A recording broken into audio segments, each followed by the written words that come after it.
محمد مجنون ہے، اس پر بری نظر ڈالنی ہے۔ سورہ القلم قرآن کی 68ویں سورہ ہے۔ اس سورہ کو نون اور قلم پین بھی کہا جاتا ہے۔ اس میں 52 آیتیں ہیں۔ یہ سورہ پارہ 29 میں شامل ہے۔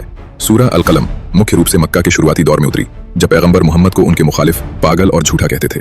یہ سورہ ان تمام آروپوں کا جواب دیتی ہے، نبی کے عظیم کردار، صبر اور سچائی کی گواہی دیتی ہے، اور حسد و انکار کرنے والے ڈس بلیورز کے برے انجام سے آگاہ کرتی ہے۔ یہ سورہ قرآن کی سچائی اور اللہ کے انصاف پر زور دیتی ہے۔ آپ کو صبر اور استقامت کی نصیحت کی گئی اور مشرکین کے دباؤ کے سامنے جھکنے سے روکا گیا جو آپ کو پاگل مجنون کہتے تھے۔ کفار کو دنیا اور آخرت کے برے انجام سے ڈرایا گیا اور پچھلی قوموں کی مثال دے کر انہیں عبرت دلائی گئی۔ آیات کا مضمون مختصر طور پر یوں ہے: 1 سے 8 محمد نہ پاگل ہیں اور نہ ہی دھوکے باز۔ 9 سے 16 اسلام کے ایک بڑے دشمن کی ندامت آمیز تصویر بیان کی گئی ہے۔ 17 سے 34 کچھ باغ والوں کی مثال پیش کی گئی ہے جو مکہ والوں کے لیے سخت تنبیہ ہے۔ 35 سے 47 نہ ماننے والوں کو آنے والے انصاف اور حساب کے دن سے ڈرایا گیا ہے۔ 48 سے 50 نبی کو حضرت یونس علیہ السلام کی طرح جلدی نہ کرنے اور صبر اختیار کرنے کی ہدایت دی گئی ہے۔ 51 سے 52 محمد کے خلاف قریش کی سخت دشمنی اور حسد کا بیان کیا گیا ہے۔ سورہ کے آغاز میں نبی کو مخاطب کر کے فرمایا گیا کہ کفار تمہیں مجنون کہتے ہیں، جبکہ جو کتاب تم پیش کر رہے ہو اور جو بلند اخلاق تم اپنائے ہوئے ہو وہی ان کے جھوٹے الزامات کا کافی جواب ہے۔ جلد ہی یہ واضح ہو جائے گا کہ کون عقل مند ہے اور کون گمراہ، اس لیے مخالفت کے شور سے متاثر نہ ہو۔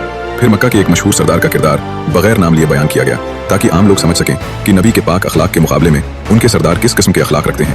یہ اشارہ ولید بن مغیرہ کی طرف ہے جسے اس کے گھمنڈ، لالچ اور ہٹ دھرمیتا کی وجہ سے سخت پھٹکار لگائی گئی۔ باغ کے مالک لوگوں کی مثال دی گئی جنہیں اللہ نے نعمت سے نوازا مگر انہوں نے شکر کے بجائے کنجوسی اختیار کی اور غریبوں کا حق دینے سے انکار کیا۔ نتیجہ یہ ہوا کہ ان کا باغ تباہ کر دیا گیا اور انہیں اپنی غلطی کا احساس ہوا۔ اس مثال کے ذریعے اہل مکہ کو تنبیہ کی گئی کہ جیسے باغ والوں کا امتحان ہوا ویسے ہی تمہارا بھی امتحان ہے۔ اگر رسول کی بات نہ مانی تو دنیا اور آخرت دونوں میں سزا ہوگی۔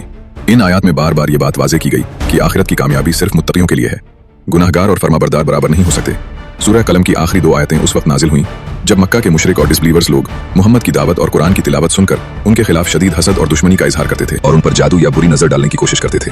روایتوں کے مطابق قریش کے سرداروں نے ایک ایسے شخص کو بلایا جو بری نظر ڈالنے میں ماہر تھا تاکہ وہ محمد کو بری نظر سے بیمار کر سکے یا انہیں نقصان پہنچا سکے۔ اللہ نے ان آیتوں کو نازل کر کے اپنے نبی کی ان کے دشمنوں کے حسد اور بری نظر سے حفاظت فرمائی۔ یہ سورہ مومنوں کے لیے تسلی اور گمراہ لوگوں کے لیے سخت تنبیہ ہے۔